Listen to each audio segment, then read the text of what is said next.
Hi, this is Steve Mann from Lionheart and MSG, and you're listening to the We Go to 11 show. Why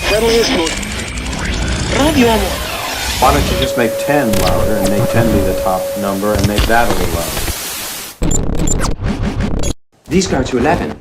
Hey, Steve, thanks for your time. Now, I've been a fan for a bit. I didn't actually, I actually discovered you back when you were doing the McAuley Schenker Group. And you were part of a couple records there with them, at least. I don't know if I definitely Perfect Timing and Save Yourself. So, I'm pretty familiar with some of your work, and then jumping backwards, Lionheart, and then to the present Lionheart. But tell me a little bit about how you got connected with Schenker to begin with for Perfect Timing, because I know he had Mitch Perry, I think, on board as the second guitar on there, and then eventually you took over, I think, prior to the tour or something like that. Yeah, how I first got the gig was through Rocky, because Rocky had been contacted by Michael to go over to Hanover in Germany to do the demos for the Perfect Timing album. Mm-hmm. And Michael asked Rocky if he knew a keyboards player or someone who played guitar and keyboards, and that's how Rocky recommended me to come into the band. And then basically, this was in 1986. Mm-hmm. And we did the demos, and then we went into Puck Studios in Denmark to do the backing tracks with producer Andy Johns. And at the time, my father was quite ill, and he had terminal cancer, and so I decided that I was going to go back to the UK for a while. So reluctantly, I said I have to leave the band. And Mitch Perry came in as my replacement. And then sadly my father passed away, and we kind of by mutual agreement decided that I should come back into the band again. I don't think it was working out too well with Mitch. Mitch is very much I think he needs a spotlight. He's a great guitar player. Mm-hmm. But I don't think he was ever that happy playing second fiddle to Michael. And I think that was kind of becoming apparent in the band. So at that point, and this is 1988, I went back into the band in time to do the demos for the Save Yourself album. I know you just mentioned about Mitch, but for yourself, I mean, I imagine you take pretty well to being a supporting player, huh? I do both. I'm not one of those that I have to prove myself, how great a guitar player I am or anything like that. I mean, I am first and foremost a guitar player.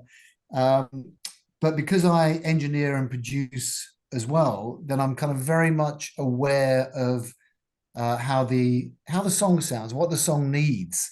And so in MSG, obviously my role is to play supporting guitar. Michael and I get to do some guitar harmonies together, and occasionally we put songs in the set where we meet in the middle of the stage and play together, and that's great. I mean, Michael is such a phenomenal. See, to him, it's obviously his band, and it's a great band. Every musician in the band is fantastic. I love working with those guys a lot, and I'm very, very happy with my role there. Lionheart gives me the opportunity to stretch out a lot more and be a lot more creative and do my own stuff. But I'm also very happy playing a supporting role to people like Michael. Right. I was just thinking about, I think you played with the Sweet, right? I did. So, and so did Mitch Perry. I think he played in the other version. So there, you guys have that in common in the sense that you guys both played with Schenker and then also were part of the Sweet. So that's kind of an interesting thing. Yes. I'm waiting for him to join Lionheart. Well, you'd have to run that past Dennis, I imagine. So, I was trying to think of the last time. I was trying to think of the last time that I caught you live, because I know I did catch some of the stuff with the McAuley Schenker, but you were actually on the Monsters of Rock cruise, which you were part of the lineup of the band that was on there. How did you, how did you get contact about stepping back into the band? I know you said you definitely keep a pretty good relationship with Michael. Mm. Yeah, I mean, the Monsters of Rock cruise was last year. I mean, I rejoined. I say I rejoined. I mean, the band got together again in 2016 after Temple of Rock had broken up. I mean, Michael, he's one of these people. He doesn't break bands up and then form a new lineup. It just occurs to him, oh, I think I'll do this now, and these will be the right people to work with for it. And I just got a call out of the blue in 2016, and he said, do you want to come in and play on this new project that I'm doing, or this new lineup that I'm doing, and which was Michael Schenker Fest. And we did the 70,000 tons of metal back in 2020. That was just before COVID struck. And then obviously we had a couple of years off when nobody was doing anything. And then it was about a year ago that we did the Monsters of Rock cruise. That's right. I'm curious. I mean, what's your thoughts on the differences between the two cruises? Because I've only been on the Monsters of Rock cruise a handful of times and not done any of the other themed cruises. What was the difference from a performer, standpoint? Well, on the 70,000 tons of metal, we had to play in a hurricane, which was quite funny. We played our second time that we played on the pool deck, and we were hit suddenly by this. It was a hurricane, and before we knew what was happening, Bodo's cymbals had flown off his stand. My stack was blown over. Chris Glenn's stack was blown over, and we had about 4 people holding up Michael's stack, so at least he could carry on playing. But to answer your question, the 70,000 tons of metal, it's much more for, I think, the modern metal bands, the younger modern metal bands. Right. So it wasn't 100% our thing. And I think the reason why we did it was because a lot of the modern metal bands look up to Michael as a bit of a legend. Rightly so. And I think the idea was that if he was on the cruise as well, then a lot of the guitar players, a lot of the musicians in the modern metal bands would be very happy if he was there. So it worked out well, but it wasn't 100% our audience. Whereas the Monsters of Rock was much more our thing. I mean, that's much more kind of based around classic rock or classic rock style, and so. I think we generally felt more comfortable on the Monsters of Rock cruise than on the 70,000 tons of metal. Yeah, I mean, both those performances were killer. I mean, like you said, Schenker kind of mixes things up, but he always has a stellar lineup and a supporting cast of musicians with him. So, it was really awesome. And now jumping back to the Lionheart, you have a new record coming out on February 23rd. It's a little bit of a concept album, or at least there's a theme behind it. So catch us up to speed on that. Yeah, I would describe it as a theme. I mean, originally what happened when we started recording the album, which was just after The Reality of Miracles had come out. I was thinking to myself, how can we just take this one step further from the stuff that we've done already? And I thought, well, a lot of my favorite bands back in the 70s and the 80s did concept albums. Why don't we try one of those? So I mentioned it to Lee Small, the singer. He was very keen on the idea. He has a kind of bit of a fascination with World War II. And so he ran that past me, and, how about we make it a concept or a theme about World War II?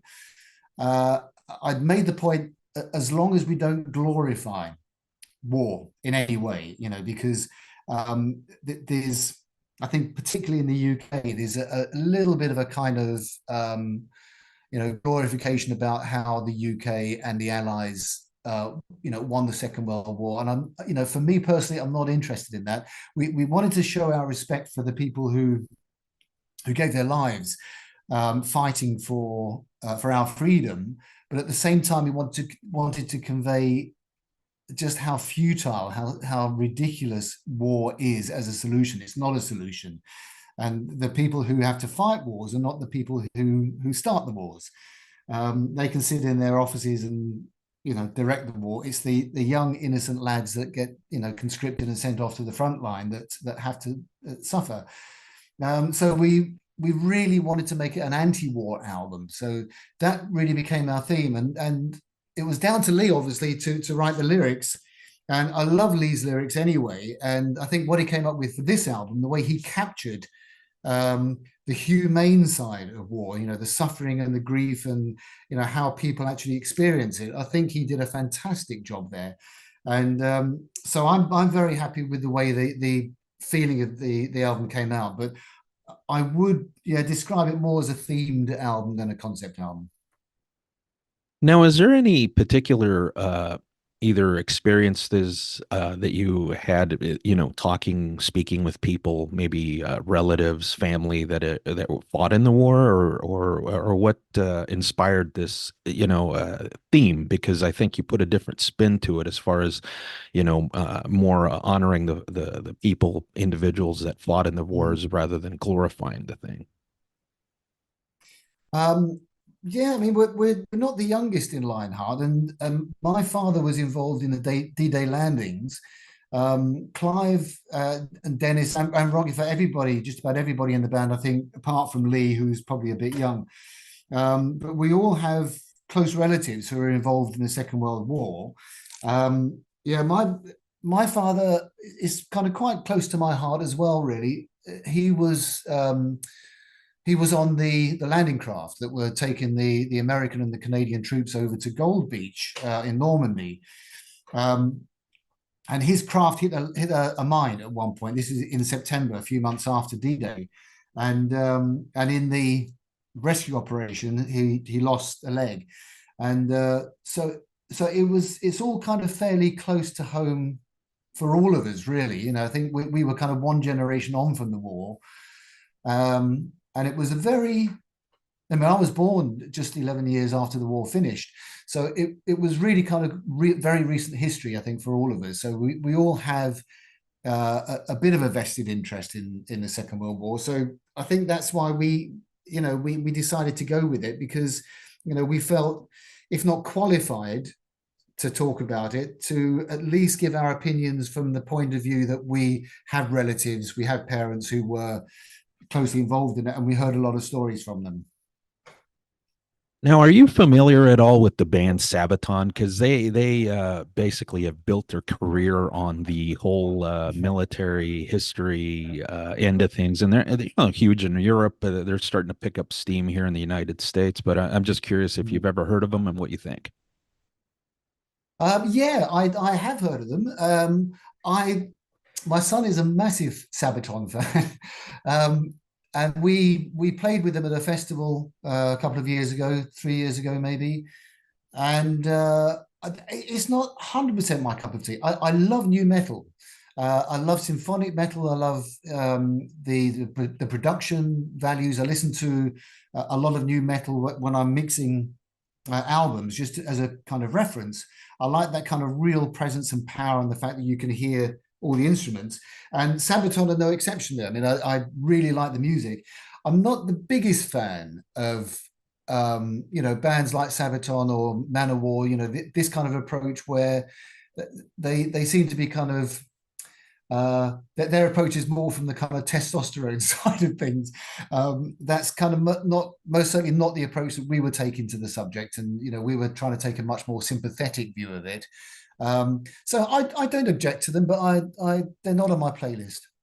Right. And I think from the educational standpoint of things, I think it's pretty educational, I think, for the listeners that aren't too familiar with the history of wars and stuff like that. Mm-hmm. What did Absolutely. Yeah. I think if they as long as they stick to facts, then I think, yeah, it can be very educational. That's right.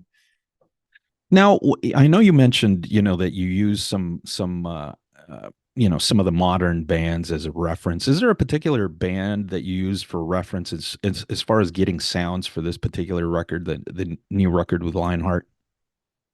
Yeah, there was. I've forgotten which band it was. I mean, basically, you can, with modern software, you can capture the frequencies of a band, and then you can kind of apply that to your own production. Um, and I think Beast in Black, I used to play a lot. I like their production. I like the production of Dynasty.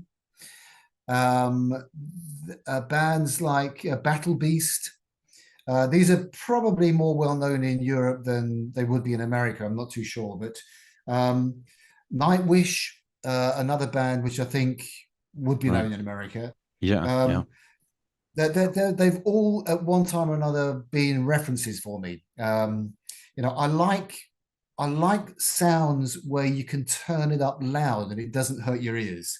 For me, that's very, very important because there are so many uh, rock bands that don't have um, that ability to turn them up without the presence really hurting your ears. And I think the new metal band, the producers they use, they really have it together, and they know how to make the frequencies very, very flat and very comfortable, so you can turn it right up, and it doesn't hurt your ears. It just sounds powerful. So that's how I wanted to make Lionheart sound as well. And when I now compare the final mixes or the mastered album to my reference tracks, I think it stands up very well.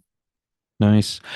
So as far as like recording this album, I mean, was it in studio together, or was it kind of a mix, or a lot of the modern day recording, which is, when folks record their stuff in their individual studios and then just get it together and start putting the song together, the framework and all that stuff. Which was it for this particular record?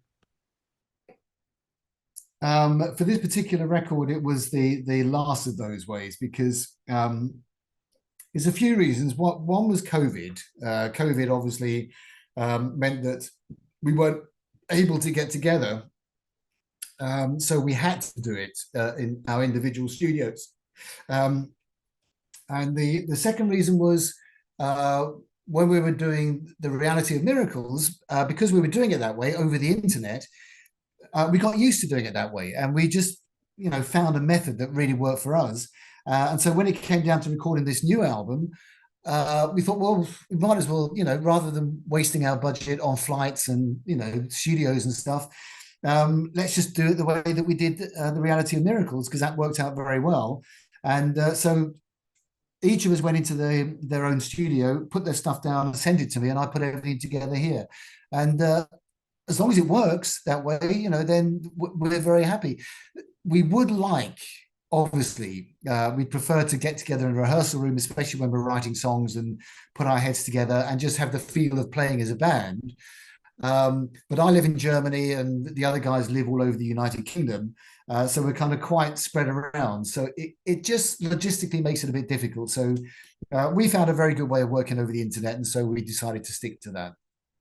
Now, I know oftentimes, you can tell when a particular band has cut an album in that fashion, by file sharing and compiling their Mm. their instruments and so on and so forth. If you guys had found that maybe as you started putting these songs together in that fashion and it didn't capture the energy, what do you think you guys would have done? Would you have just kind of set it aside until you guys could get together, or would you try again? That's a very good question. I mean, we were very happy with the way it sounded. To us, it sounded like we were together. And I think a lot of the kind of the routine that we've built up of working over the internet has kind of almost, we do a lot of WhatsApp calls, and Dennis and I, play guitars at each other, and we kind of work out, so we're kind of halfway there to actually being together. If it hadn't have worked out, I don't think we would have put out a substandard product, to be honest. I for one would not have been happy. I don't want to put anything out um, that I don't feel is 100%.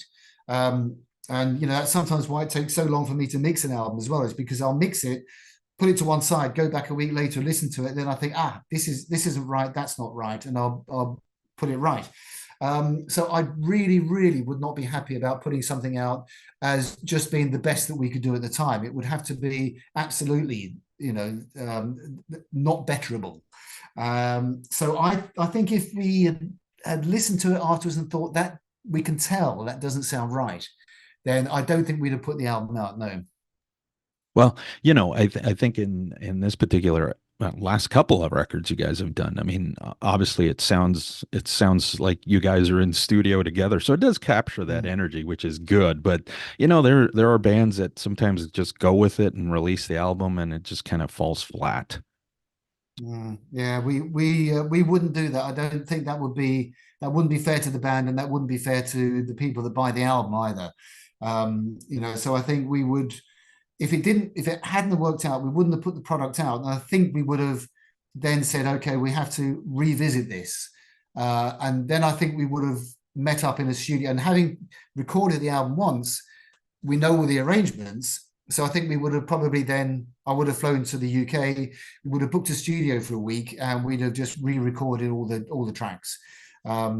Because as I say, we wouldn't have actually put anything out that we felt was letting us down and letting our fans down. Right. Real quick, what's the significance of the title, The Grace of a Dragonfly? That was Lee came up with that. And he just said, "What?" Out of the blue, he just phoned me one time and said, "Why don't we call the album Grace of a Dragonfly?" I thought, yeah, great idea.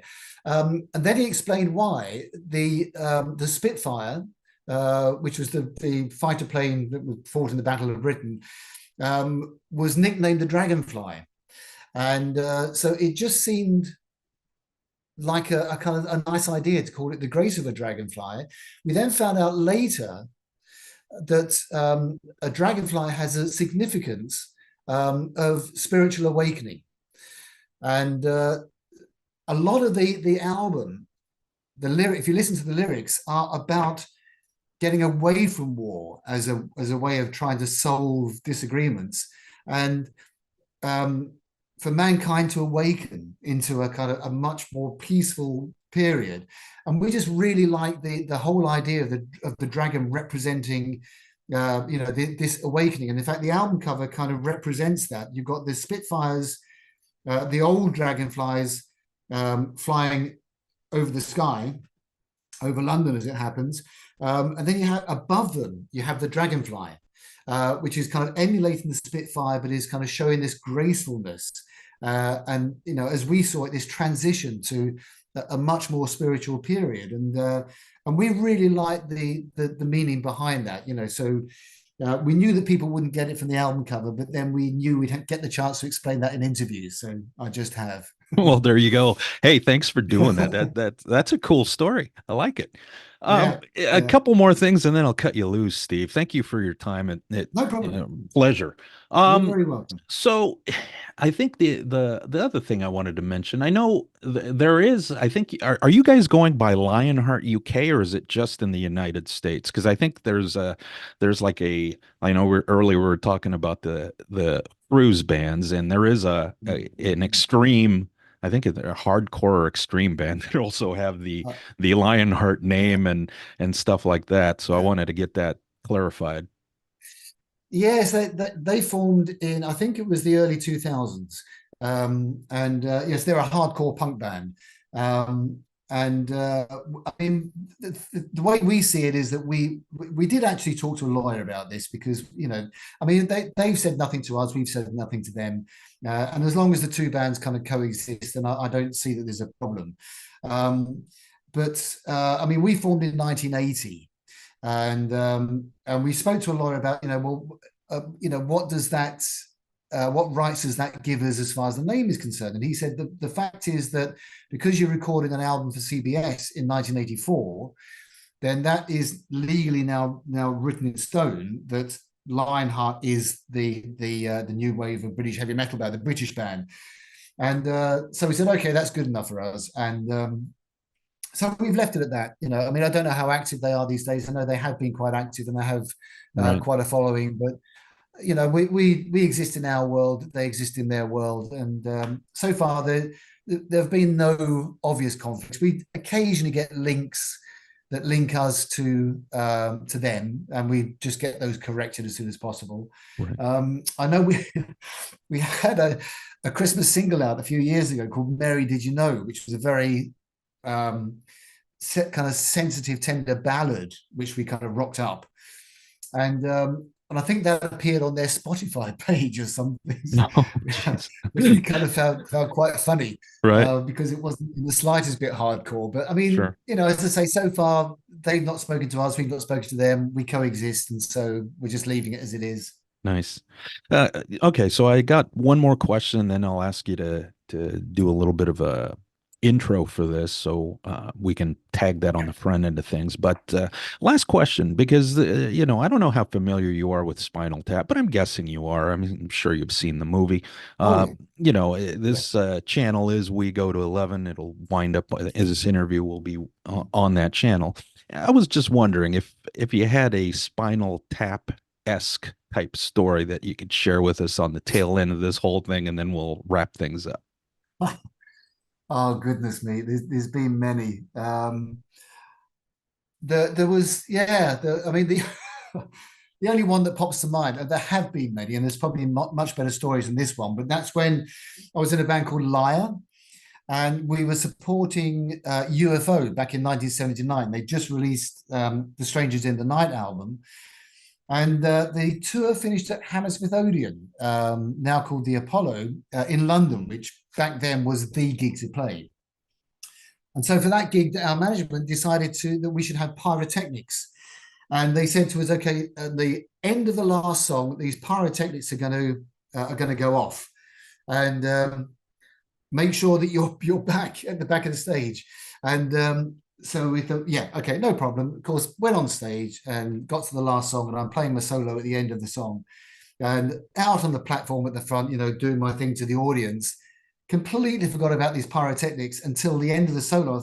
I thought, and I ran back. I didn't know where the pyrotechnics were, and I jumped from the platform over to the stage. Oh, jeez. And I was exactly over the pyrotechnic, with my legs spread when it went off. Oh, It almost, I mean, came very, very this close to taking away my manhood for the rest. oh no. Oh, so I think that kind of thing would have probably fitted in quite well into Spinal Tap. But, yeah, I think that one fits in. There's a few more, but that's the one that springs to mind. Well, maybe we'll get another one next go round when we get a chance to catch up with you again. But hey, thanks so much. We'll plug the record, plug the band. Album is out on February 23rd, The Grace of Dragonfly, which is a theme record, as you mentioned throughout the interview. Hey, Steve, thanks so much. Thanks so much. Thank you, Ruben. Yeah, take care and hope to talk again, man. Yeah, I hope so too. It's been great to talk to you. Take care. Have a good rest of the. I don't know if it's day or evening where you're at. It's morning here. We're just coming up to the evening. Yeah, I've had a day of interviews, and you're the last one. Well, so have a good evening. So I can go on. Yeah. Thank you, Ruben. Have a good day. You too.